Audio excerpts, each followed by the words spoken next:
Movie की शुरुआत में जंगल के बीच मिलिट्री आउटपोस्ट का इमरजेंसी अलार्म बजता है और सोल्जर्स अटैक के लिए बिल्कुल तैयार खड़े रहते हैं। मेजर उनसे कहता है कि एनिमी सिर्फ 3 किलोमीटर की दूरी पर है और वे 20 किलोमीटर की रफ्तार से आगे बढ़ रहे हैं। उनके बारे में हम ज्यादा नहीं जानते, पर सेंसर बता रहा है कि वे इंसान से काफी बड़े हैं, इसीलिए अलर्ट रहना। वेपन्स के साथ सोल्जर तैयार होते हैं और यहाँ स्क्रीन को ब्लैकआउट करके मूवी का टाइटल द ब्लैकआउट मूवी शुरू होती है। 1 महीने पहले मूवी का हीरो ओलेग एक बड़े स्टार होटल में हीरोइन एलेना को प्रपोज करता है और कहता है कि मेरे डैड इतने अमीर हैं कि इस होटल को खरीद सकते हैं और वे एक्स मिलिट्री ऑफिसर हैं। आई लव माय डैड, इसलिए मैं भी उनकी तरह एक मिलिट्री ऑफिसर बनना चाहता हूँ। अब ये सुनकर एलेना इंप्रेस हो जाती है और दोनों उसी होटल में स्टे करते हैं। अब दिखाते हैं कि धरती की कुछ जगहों को छोड़कर पूरी दुनिया अंधेरे में डूबी होती है। बड़ी तादाद में लोग मर रहे होते हैं और इलेक्ट्रॉनिक आइटम्स तो बिल्कुल भी काम करना बंद कर देते हैं। उड़ती हुई फ्लाइट भी अचानक खराब होकर गिर जाती है। ओलेग और एलेना के कमरे के बाहर कई ड्रोन उड़ रहे होते हैं और दोनों इसे किसी बड़ी मुसीबत की निशानी समझकर तैयार होते हैं और होटल के मेन एरिया में आ जाते हैं। तभी टीवी पर फ्लैश न्यूज आता है कि दुनिया की 1-2 सिटीज को छोड़कर पूरी दुनिया अंधेरे में है, यानी ब्लैकआउट हो गई है। टीवी, फोन, इंटरनेट इत्यादि भी कट हो चुके हैं। क्या ये सब युद्ध के लक्षण है या फिर कोई प्राकृतिक दुर्घटना है?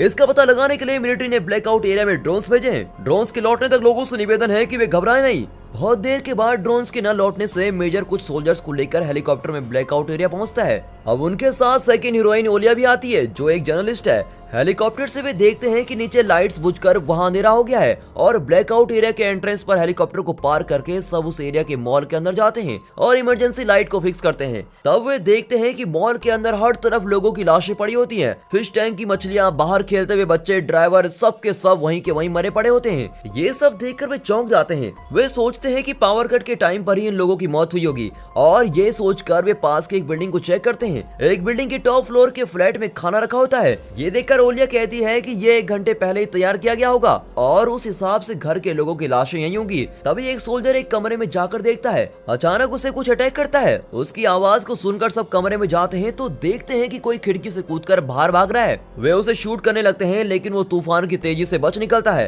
तभी घायल सोल्जर कहता है कि मैंने उसे नहीं देखा, पर उसने टॉर्च मारकर मुझे कुछ देर के लिए अंधा कर दिया था और मेरे पैर पर भी शूट करके वो मेरी गन भी लेकर भाग गया। फिर वो उस सोल्जर को साथ लेकर वहां से निकलते हैं। अब ब्लैकआउट एरिया के बॉर्डर पर सशा नाम का एक लड़का बेहोश पड़ा होता है। वे उसे मिलिट्री कैंप में लेके जाते हैं और मौत के डर से लोग हर जगह पूजाएं कर रहे होते हैं। तभी सेकंड हीरो यूरा को गवर्नमेंट का एक इमरजेंसी मैसेज आता है। वो हालात की गंभीरता को समझकर अपनी बीमार माँ को पड़ोसी के घर छोड़ता है और मिलिट्री आउटपोस्ट के लिए निकल पड़ता है। ओलेग भी उसी आउटपोस्ट में होता है। ओलेग और यूरा के बीच बहुत ही अच्छी दोस्ती हो जाती है। अब एक दिन वहाँ पर लेडी मेजर मरीना आकर कहती है कि इस एरिया के पास की सिटीज को छोड़कर बाकी सभी जगहों में ब्लैकआउट हो चुका है और हमने अपनी टीमों को 70 टैंक के साथ ब्लैकआउट एरिया में भेजा था, लेकिन वहां से कोई भी वापस नहीं आया और इसका कारण जाने बगैर हम कोई कदम नहीं उठा सकते। हमें पहले अपने दुश्मन को आइडेंटिफाई करना होगा। तुम्हारी टीम के सिवा और कोई भी ब्लैकआउट एरिया के अंदर जाकर जिंदा नहीं लौटा, इसीलिए हम सबको एक होकर उस अनजान दुश्मन को मिटाना होगा। ये सब कहकर वो टीम को ज्वाइन करती है। घायल लोगों के मेडिकल ट्रीटमेंट के लिए एलिना मिलिट्री कैंप में आती है। अब उसे देखकर ओलेग खुश होता है और हैरान होकर पूछता है कि तुम डॉक्टर हो, मुझे बताया नहीं तुमने। इतने में इमरजेंसी अलार्म बजता है और सोल्जर हमले के लिए तैयार होते हैं। तभी मेजर सोल्जर से कहता है कि एनिमी सिर्फ 3 किलोमीटर की दूरी पर है और वे 20 किलोमीटर की रफ्तार से आ रहे हैं। उनके बारे में हम ज्यादा नहीं जानते, पर सेंसर बता रहा है कि वे बहुत बड़े हैं, इसलिए अलर्ट रहना। अब अचानक कैंप में पावर कट हो जाता है। अंधेरे में सब चौंक करने खड़े होते हैं और एनिमी के पास आते ही अंधाधुंध फायर करने लगते हैं।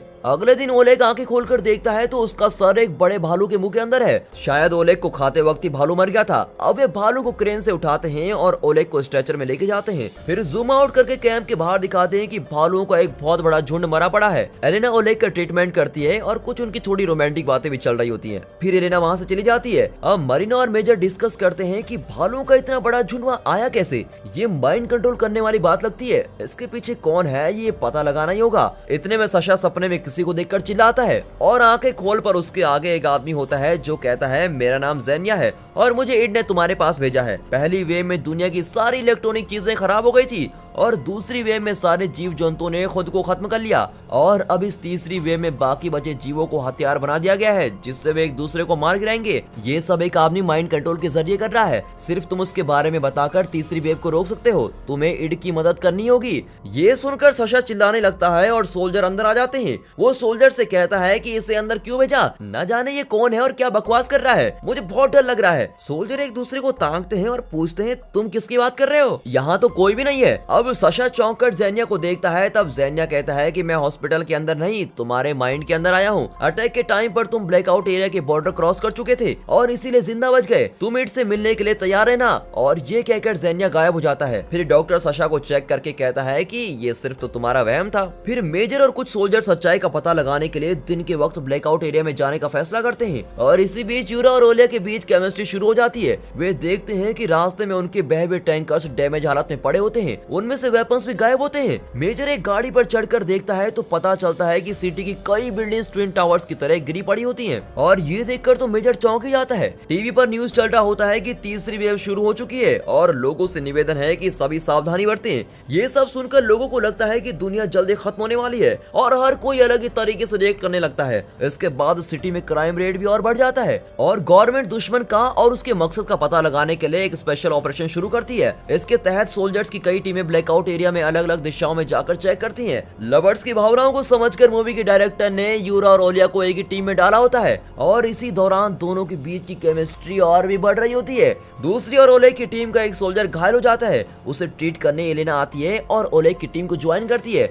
अब डायरेक्टर साहब बॉलीवुड में होते तो लव स्टोरी भी बढ़िया बनाते। अब चारों ओर अंधेरा होने लगता है। यूरा की टीम डिसाइड करती है कि रात को किसी सेफ जगह ठहरकर सुबह ऑपरेशन कंटिन्यू किया जाए। वे एक ऊंची बिल्डिंग के टॉप फ्लोर पर चले जाते हैं ताकि इमरजेंसी सिचुएशन में तुरंत टेरेस पर जाकर रस्सी से नीचे उतर सकें। अगले दिन यूरा ओलिया को गले लगाता है और दोनों मिलकर ब्रेकफास्ट करते हैं। अब टीम का कैप्टन यूरा को खिड़की के बाहर नजर रखने को कहता है। यूरा जाकर खिड़की से देखता है तो सामने के फूड स्टोर को देखकर उसे शक होता है। वो ओलिया के कैमरे का फुटेज देखता है तो उसमें फूड स्टोर का दरवाजा बंद होता है, लेकिन अब दरवाजा खुला होता है। हवा से खुला हुआ दरवाजा बंद हो सकता है पर बंद दरवाजा खुल नहीं सकता, मतलब स्टोर के अंदर कोई ना कोई तो जरूर है। और इस तरह गैस करके वे वेपन्स के लिए स्टोर के अंदर जाते हैं पर वहाँ कोई नहीं होता। फिर वो कहता है कि शायद खाने की तलाश में कोई यहाँ आया होगा, वो हमारा एनिमी भी हो सकता है। ये सोचकर वे एक ट्रैप सेट करते हैं और अपनी बिल्डिंग में लौट आते हैं। यहाँ मिलिट्री कैंप में सशा एक खुली जगह में बैठा होता है। उसके पास मास्क पहना हुआ एक आदमी आकर कहता है कि मैं ईड हूँ। उसे वहम समझकर सशा उठकर वहाँ से चलने लगता है।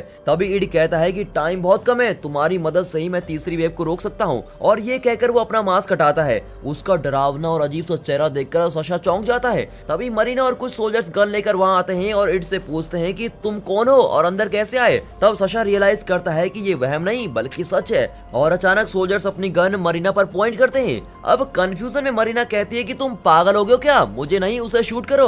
अब ये कहकर वो मुड़ती है तो देखती है कि वहाँ ईड की जगह पर वही खड़ी दिखती है। वो चौंक जाती है और समझ जाती है कि सोल्जर को उसकी जगह पर ईड और ईड की जगह पर वो दिख रही है, इसीलिए वे गन्स उसकी ओर पॉइंट कर रखे हैं। ईड कहता है ये मेरी सुपर पावर का एक छोटा सा सैंपल है, मैं चाहूँ तो तुम्हें अभी खत्म कर सकता हूँ, पर वो मेरा मकसद नहीं है। मैं तुमसे कुछ बातें करना चाहता हूँ। अब और कोई रास्ता न पाकर मरीना उसकी बात सुनने लगती है। धीरे धीरे अंधेरा होता है और तब यूरा की टीम फूड स्टोर में कुछ हिलता हुआ देखती है। सोल्जर उसे चेक करने जाते हैं। ओलिया पूछती है मैं क्या कुछ मदद करूं? यूरा उसे पर्पल और रेड कलर की दो छोटी मिसाइल देकर कहता है अगर हम प्रॉब्लम में फंस गए तो पर्पल मिसाइल लॉन्च करना और तुरंत हमें मिलिट्री कैंप से मदद मिलेगी, और रेड मिसाइल से वे समझ जाएंगे कि अब कोई नहीं बचा सकता और हम ऑलमोस्ट खत्म हो चुके हैं। Be careful and take care. ये कहकर वो सोल्जर्स को लेकर चला जाता है, पर ओलिया यूरा को अकेले नहीं भेजना चाहती, इसलिए वो भी साथ चली जाती है। फिर वो उस स्टोर के अंदर एक छोटा सा बॉम्ब फेंकते हैं और बॉम्ब के फटते ही अंदर जाते हैं।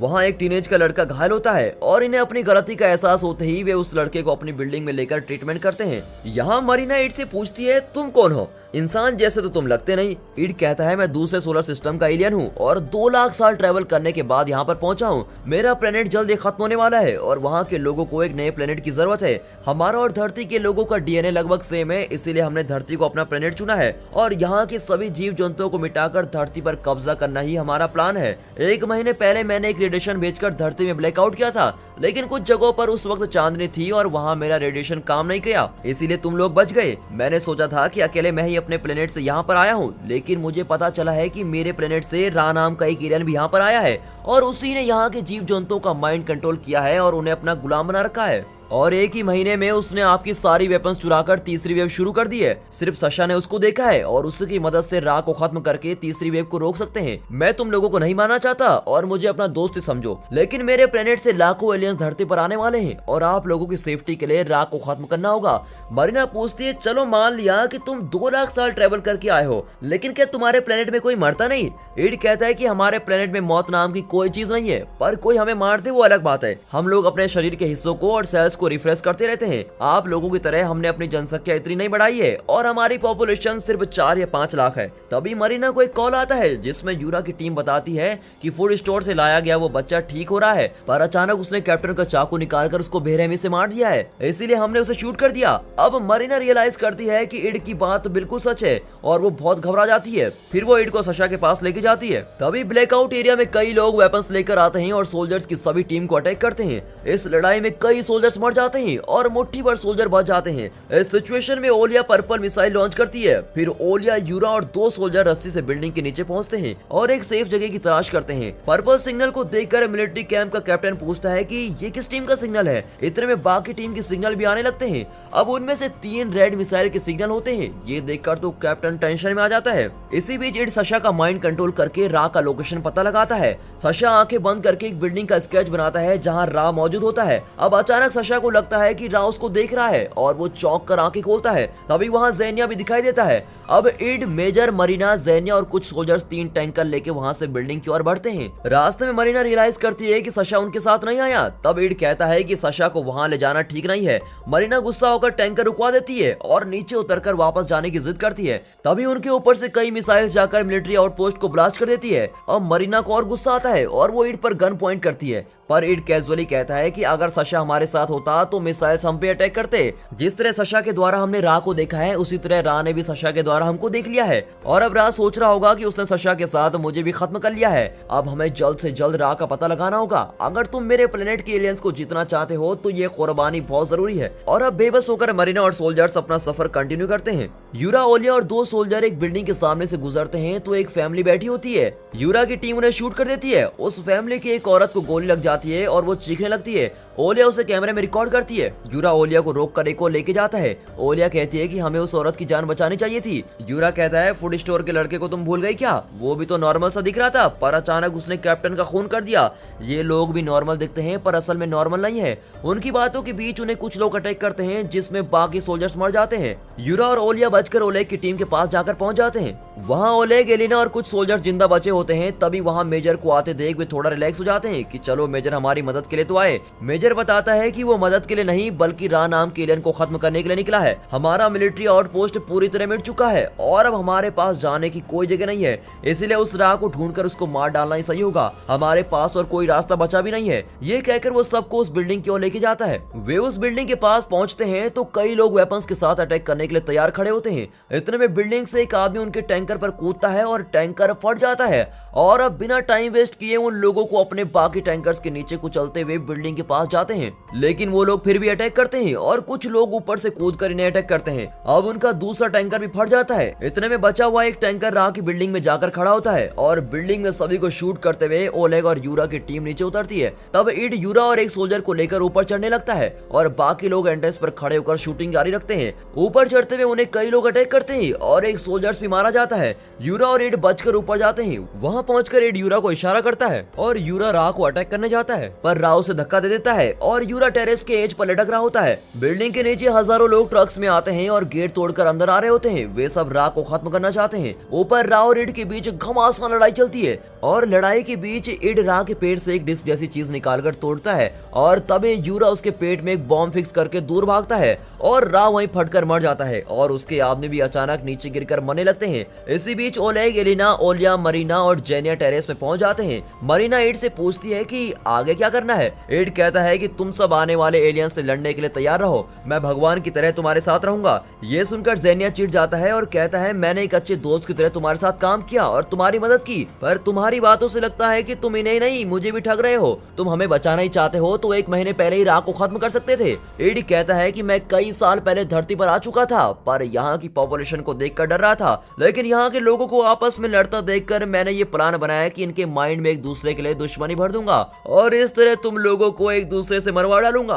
पर मेरी उम्मीद से ज्यादा तेजी से लोग आपस में लड़कर मर गए हैं। मैंने अपनी रिसर्च के लिए तुम जैसे लोगों को जिंदा रखा और अब तुम सब मेरे गुलाम हो। तुम लोगों को मैं अपने प्यारे पालतू जानवर समझता हूँ। ज़ेनिया गुस्से में उसे चाकू मारता है, पर इड की सुपर पावर के कारण उसने असल में मरीना को चाकू मारा होता है। अब ओलेग गन लेकर इड को मारने जाता है, पर यूरा रोक कर कहता है, यही हमारी बचने की इकलौती उम्मीद है। इस पर दोनों में लड़ाई हो जाती है। इतने में ज़ेनिया इड को अटैक करता है, लेकिन इड उसका गला घोटने लगता है और मुठभेड़ के बीच इड का डिस्क नीचे गिर जाता है, पर इड ने उसे देखा नहीं होता। तब ओलेग इड को शूट करता है, लेकिन इड उसके पिता का रूप लेकर हर जगह दिखाई देता है। अचानक टेरेस के एज से जेनिया किसी को अपने साथ खींचकर नीचे कूदता है और सब देखते हैं कि नीचे इड और जेनिया मरे पड़े होते हैं। सब चैन की सांस लेने वाले होते हैं कि इतने में एक बहुत ही बड़ा स्पेसशिप बिल्डिंग की ओर आ रहा होता है और उसका एंट्रेंस खुलता है तो सभी घबराए हुए अंदर से आने वाले एलियंस का इंतजार कर रहे होते हैं, पर उसके अंदर से कोई नहीं आता। तभी इड का वो डिस्क ब्लिंक करने लगता है। अंदर लाखों बॉक्सेस के अंदर एलियंस सो रहे होते हैं और एक बड़े ट्यूब उन्हें ऑक्सीजन सप्लाई कर रहा होता है।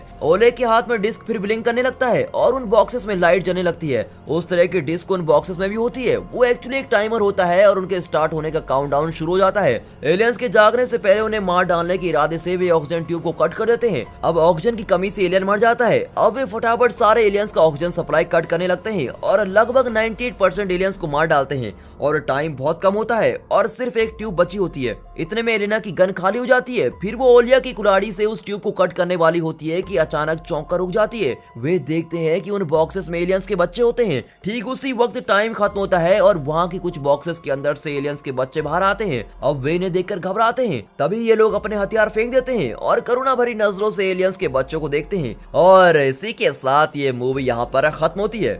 दुनिया में कई तरह के लोग होते हैं और उनके बीच मुठभेड़ हो सकती है, लड़ाइयां हो सकती है, मजहब या जाति के नाम पर भेदभाव हो सकते हैं, पर जब इंसानियत पर इस तरह की मुसीबत आती है तो अपने भेदभाव भुलाकर सब इंसान बन जाते हैं और दिल करुणा और प्यार से भर जाता है और ऐसे दिल में दुश्मन के बच्चों पर भी प्यार ही उमड़ता है। और यही इस मूवी के डायरेक्टर ने दर्शाने की कोशिश की है। पर आपके पॉइंट ऑफ व्यू में क्या एलियंस के बच्चों को अपनाकर उन्हें अच्छे इंसान की तरह बड़ा करना चाहिए? क्या उनका ये फैसला सही है? कमेंट से मुझे अपना पॉइंट ऑफ व्यू जरूर बताइए। और अगर दोस्तों वीडियो अच्छी लगी हो तो वीडियो को एक लाइक और चैनल को सब्सक्राइब जरूर करें और हाँ, साथ ही अपने फ्रेंड सर्कल में इस वीडियो को शेयर जरूर कीजिए please. And finally thanks for watching.